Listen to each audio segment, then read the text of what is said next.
Hello everyone, Benaras ট্রিপের last ভিডিওতে তোমাদের সবাইকে স্বাগত জানাই।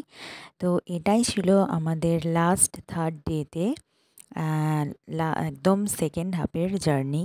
লাঞ্চ টাঞ্চ করে আমরা বেরিয়ে পড়েছিলাম সারনাথের উদ্দেশ্যে। তো এটা হচ্ছে সারনাথের একটা নতুন ট্যুরিস্ট প্লেস, যেটা ট্যুরিস্টের জন্য থাইল্যান্ড গভর্নমেন্ট তৈরি করেছে।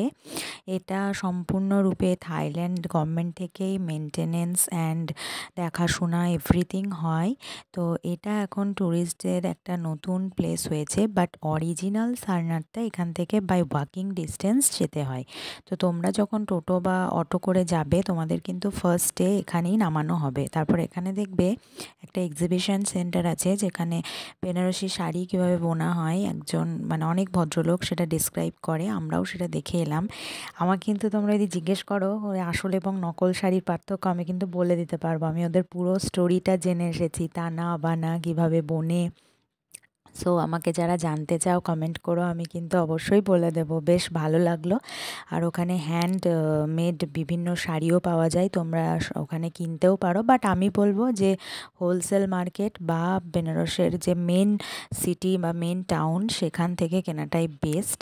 তো এটা আমরা অরিজিনাল সারনাথে তখন যাচ্ছিলাম। তো সকালে আমরা সংকট মোচন মন্দির, তুলসী মানস মন্দির আর 108 শিবলিঙ্গ দর্শন করে লাঞ্চ টাঞ্চ করে আমরা এই সারনাথের উদ্দেশ্যে বেরিয়েছিলাম। আর বেনারস ট্রিপে এলে কেউ কিন্তু এটা স্কিপ করবে না, কারণ এটা ভীষণ সুন্দর একটা জায়গা। গৌতম বুদ্ধ যেখানে তার টিচিং স্প্রেড করেছিলেন, সেই জায়গাটা কিভাবে সেখানে প্রত্যেকটা জায়গা এত সুন্দরভাবে রয়ে গেছে। এখনকার ব্রিক স্ট্রাকচার হলেও হয়তো সেটা রয়ে যাবে না এত। এটা তো ওপেন একদম, ওয়েদার কন্ডিশনে কত বছরের একটা স্থাপত্য, কত বছরের সংরক্ষিত, তাও এটা জানি না ওনারা কিভাবে মেনটেনেন্স করেন। তবে অরিজিনাল যে অশোক স্তম্ভ, সেটাকে একটু দেখলাম রিজার্ভ করে রাখা হয়েছে, না হলে ওটা নষ্ট হয়ে যাবে।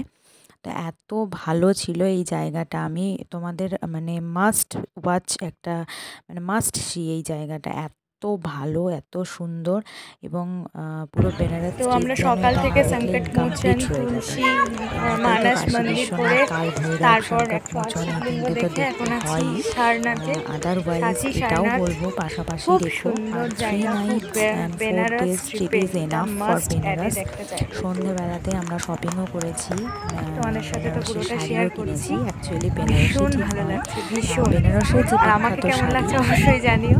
বেনারস এলে এরকম তিলক তোমরা অবশ্যই করবে। এগুলো সমস্ত মন্দিরের বাইরেই দেওয়া দেয় সবাই। আর দেখো, বেড়াতে এলে যে জিনিসটা এখানকার স্পেশালিটি, সেটা তো করতেই হবে। আমরা এত ভালোভাবে কাশী বিশ্বনাথ দর্শন করেছি, মনটা পুরো জাস্ট ভালো হয়ে গেছে। মোটামুটি আজকে হলেই Benaras trip complete. 3 nights 4 days, এটাই আমাদের লাস্ট ভিজিটিং প্লেস। বিকালে একটু মার্কেটিং করে কাল রেডি টু ফ্লাই। চলো টাটা।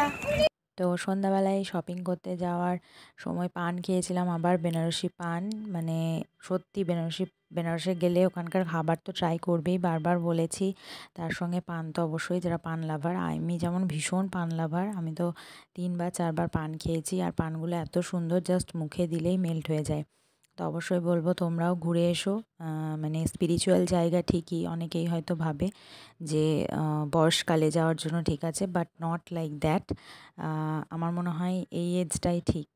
তো যাই হোক, এটা হচ্ছে ফেরার পালা। তো মনটা একটু খারাপ করছিল ছেড়ে যখন আসছিলাম, সেটা আমার মুখটা দেখলেই তোমরা বুঝতে পারবে। তোমরাও যেতে চাইলে আমার মতো ঘুরে আসতে পারো। সবাই ভালো থেকো, সুস্থ থেকো, টাটা বাই, আসি।